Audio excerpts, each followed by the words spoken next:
We have this guy. So one of the cool projects in Hamilton is called um, Hamilton is Home.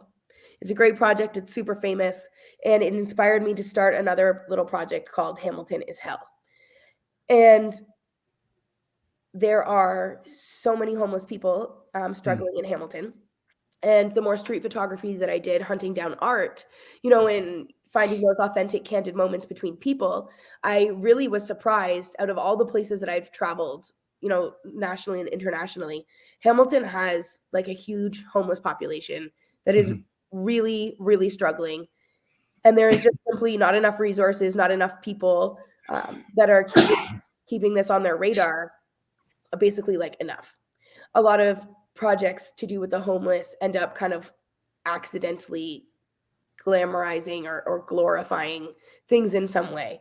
So mm, what I've been trying to do is capture various kind of pseudo residencies that I mm. discover, and I'm keeping the people out of it. I think that the people, like I got the chance to talk to this guy who has like made this little alleyway his home. It's like obviously the dead of winter. It's super cold, and this guy has been living here for more than 6 months.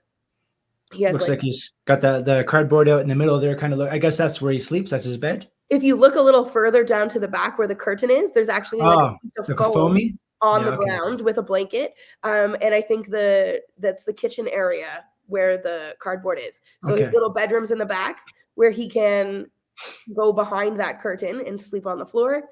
The Mhm. cardboard is his like prepping area. You could see some like wrappers and other food and beverage things on the ground there when you were there in person. And then his belongings are in the green luggage there. Okay. Oh, okay. But the front here. And then at the very front, it didn't make it into this photo, but I have others. There's like a big canister that he uses basically as his bathroom. Okay.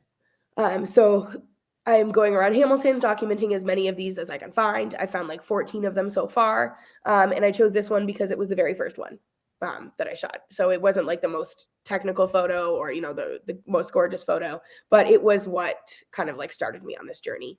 And I'm not exactly sure what the final project will be like published or positioned in some way, but I Mhm. know that I want to be able to take all of these little these, I'm calling them kind of like nests of people, and use them to hopefully shine some light on this problem that we're having, and maybe try and get some funding or attention to go towards some good stuff in some way to help these people. One thing I will say about homeless people is that if you want to learn how to survive, like how to be a survivalist, yeah, watch, spend some time with a homeless person, follow them around, and see what they do, because like it's just incredible how they survive, and for many for such a long time. You know. Yeah, it's absolutely crazy. There's also a large um, drug epidemic in the Hamilton area that is, of course, also influencing a lot of homelessness and like transients in the city. And I don't want to be capturing this as like a big issue piece. Like Right. the splash and the glamour aspect is like not what I'm wanting to like stir up at all with this. Yeah. Uh, there was a time that I was considering, taking portraits of people that might not have ever been like captured before, and Right. actually engaging intentionally like face to face with everyone. So yeah, I was mentioning the portrait aspect of capturing the homeless, and then I was like, oh, maybe I can, trade food or for the opportunity to, interview these people and tell their story and kind of see what their kind of like a portrait of their life is like. And then as hard as I tried, I just like I couldn't do it in a way that was respectful, basically of people's stories. And a lot of these people want to be anonymous, and the Mhm. reason that they haven't had their photo taken isn't because they don't have access to someone with a camera. It's Mhm. because they don't want to participate. Yeah. And I also don't want to be going around and capturing people without their permission, especially vulnerable people like homeless people. So that's why capturing the homes and the nests that they're making are kind of more where I've landed with it.